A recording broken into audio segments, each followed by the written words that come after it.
আই বাপেকে মোক কেলা অসমীয়া বুলি নকলে কি মই কি বাংলাদেশৰ পৰা আহিছো বুলি ভাবিছ নেকি হে স্যাৰ স্টোৰি এটা বনাইছো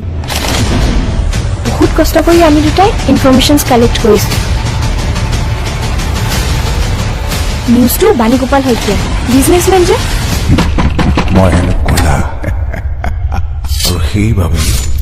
মই এন্ধাৰৰ ৰজা ময়ো কামনা কৰোঁ এই সুন্দৰ পৃথিৱীখনত বেয়া মানুহবোৰ জীয়াই থাকিব অসমীয়াক এটা পতাক পিছা দি পিছি পিছি শেষ কৰি পেলাব আৰু তেতিয়াই ননী গোপালক মনত পেলাব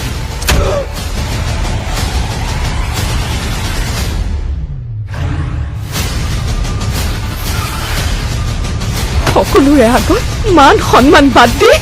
মোকো ভিন্নাই কৈছিলো তোমাক ভাল পাওঁ বুলি নানু প্ৰকৃত অসমীয়া হ'বলৈ শুদ্ধ মনৰ